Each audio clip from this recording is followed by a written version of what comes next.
Welcome. Here we are, Jimmy Wyble's 100th birthday celebration. And what I did this year was I redid a packet of his, the right and left hand finger independence studies. Jimmy gave me that packet probably 13, 15 years ago. And I looked at it and it had no right hand fingerings, no left hand fingerings. There were a lot of ties missing. And I took it and kind of rethought it and redid it and made it make a little bit more sense. So let's start off by talking about Jimmy's right hand and what Jimmy would have done. Jimmy was not really a person to tell a classically trained person not to play it his way, but what did Jimmy do? That's the answer I'll give you right now. Say Etude 1. Jimmy would have played thumb and ring, index, thumb, index, thumb and middle, reach back for the index, thumb and middle again, or thumb and ring, and then reach back for the index. That was very typical. He always kept the thumb and middle powering along in the bass line, always used his middle and ring fingers to play a top line. Say in Etude 2, he might have played it this way, thumb and ring, then index, thumb, index, thumb and middle, index, thumb, index, thumb and ring. It always works out. And to learn that is to really master Jimmy's etudes and his skills. Once I learned that, I recorded all 20 pieces from the Art of Two-Line Improvisation. That's etudes 7 through 25, plus 2 improvisations. I did that in a period of about 4 months, where I worked up about 5 of those etudes every 2 weeks, and 4 or 5 of them every couple weeks, and recorded them. And that was and because I learned how to make his right hands work, the pieces fell together like a puzzle, and it made it easy. So let's jump right into this packet. The first one, which is line 1, it's just 1 measure long, 3/4 time. It sounds like this.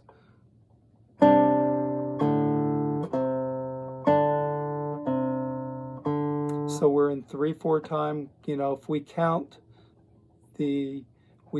in 3/4, it'd be just fine. 1 and 2 and 3 and. Jimmy liked to use his 3-2 numbers. The first number always referred to what the ring and middle fingers were doing. The second number always refers to what the thumb and index are doing. So if we're counting this way, the fingers always pluck on 1. So we have 1, 2, 3, 1, 2, 3, or we could just say middle, 2, 3, ring, 2, 3. And down on the bottom, 1, 2, 1, 2, 1, 2. Now, 1B, which is the second half of line 1, adds the note E flat, and it changes the time signature to 6/8. And we're going 1, 2, 3, 4, 5, 6, 1, 2, 3, 4, 5, 6. So now middle and ring will reverse on the repeat. So you're playing A, M, A on the first time through, and when you take the repeat, M, A, M against that.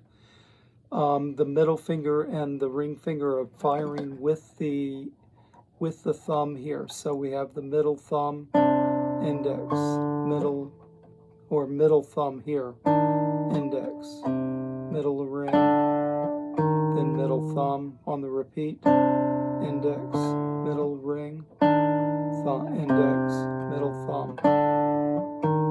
So it really kind of, you have to stop and think. You have to work these things out. Number 1C, which is the second line, is very reminiscent of what Jimmy played all the time.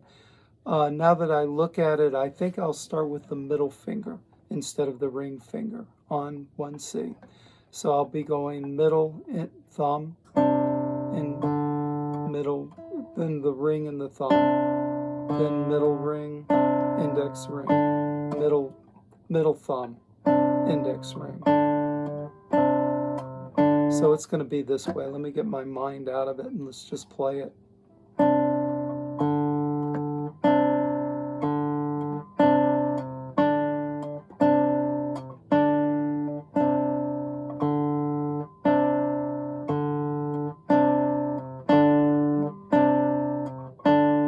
There is a point where you can overthink these things. So let's move on to number 3. This one is where we add another note in the bottom line. We add the F sharp now, the sharp 4. This is Jimmy scaled 1, 2, flat 3, sharp 4, sharp 5, 6, 7, root. We're playing his scale here. And this one goes, is in 4/8 time. 1, 2, 3, 4, 1, 2, 3, 4, 1, 2, 3, 4. Or we could count the top line, say we do the 3s, and then that way the M and A will always pluck when you reach 1. 1, 2, 3, 1, 2, 3, 1, 2, 3, 1, 2, 3. And that's a tongue twister if you know when you're playing. Okay, the bottom line, number 4, we have the ring and middle playing with the thumb again, similar to 1B. And we're going to start off thumb and ring, index, thumb and middle, index, thumb and ring. Now this one is weird. The thumb is on the 3rd string, the ring is on the 2nd string when you pluck, and then you're reaching back for the index finger.